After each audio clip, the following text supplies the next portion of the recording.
Saplyanko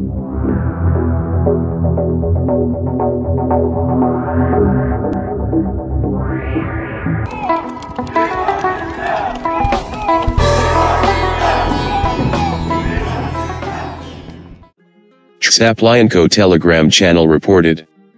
In order to understand that we are not at war with Putin, but with a horde of maniacs and sadists who call themselves Russians, you should watch this video. Militant and Nazi Igor Mangushev, who calls himself an adventurer and political technologist, makes a speech from the stage with a human skull in his hand, which he claims belonged to the defender of Azovstal. Why can't there be any reconciliation? Ukraine must be de-Ukrainized. The Russian lands of Novorossiya must be returned back. We are not at war with people, we are at war with an idea, said this sick scumbag. The hall supports Mangushev. What do you think? He understood. What is Russian peace? Says one of the spectators, referring to the skull of a murdered person. They want to kill all of us, Ukrainians. This is what hundreds of thousands of Russians want, not just Putin. I would recommend that this video be watched by our European partners who oppose the ban on issuing visas to Russians. Like, there are good Russians. I think that one day the school will have a personal meeting with the Ukrainian armed forces. Denis Kaczynski, Ukrainian journalist in his Telegram channel and activist said. Russian mercenary Igor Mangushev from Moscow, call sign Bereg, spoke to his colleagues with the skull of a Ukrainian soldier who died in Mariupol.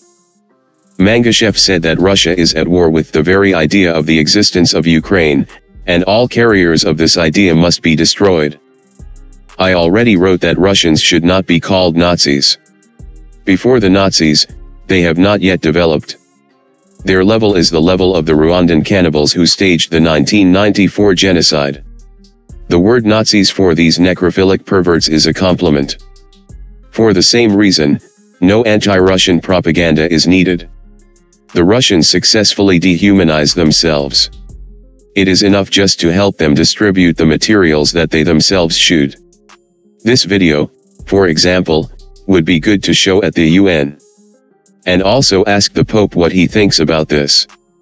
Russian Nazis once again distinguished themselves with yet another necrophiliac statement, at a meeting of a club of interests, lovers of freshly cut scalpels and ears.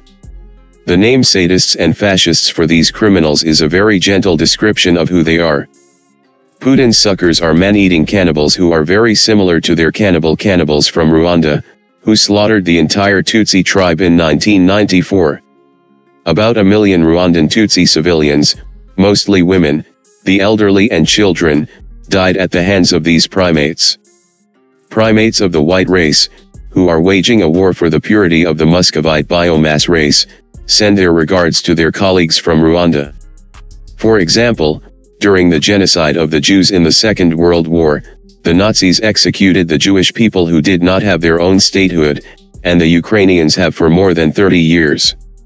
The Jews had no weapons, tanks, planes, central leadership, security services, police, and other state institutions.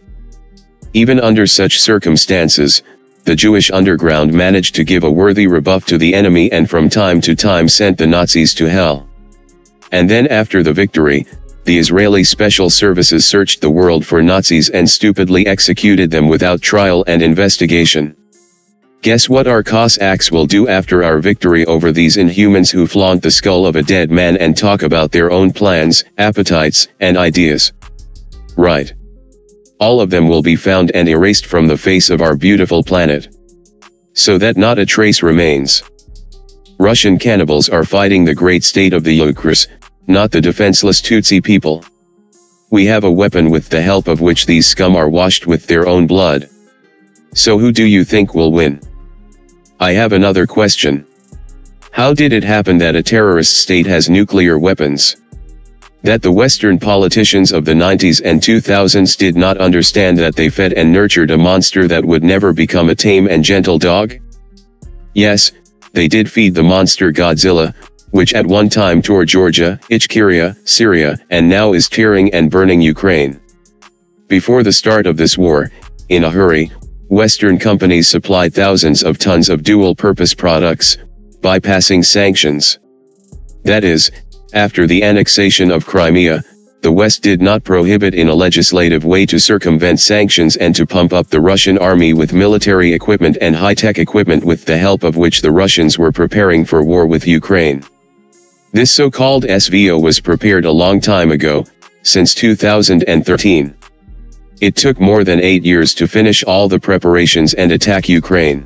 We are alive and this guy is already dead. Let him burn in hell. He wasn't lucky. We will make a goblet out his skull. Our war is not just a simple war with the people of blood and flesh. Our war is a war against idea, with idea of Ukraine as an anti-Russian state. Why can't be any reconciliation? Why can't be no peace? We must de-Ukrainize Ukraine, and we must return all our Russian lands called Novorossiya back. We are in the war not with people, we are at war with an idea. That's why this is a tragedy for Ukrainian soldiers. That's why we do not care how many we have to kill them. If we were at war with the people, we could make peace with them. But we at war with the idea, so all bearers of idea must be killed. Poor Yorick, probably he did not want to lie near Azovstal.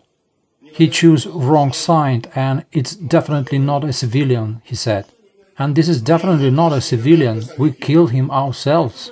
What do you think? Did he understand what the Russian world is?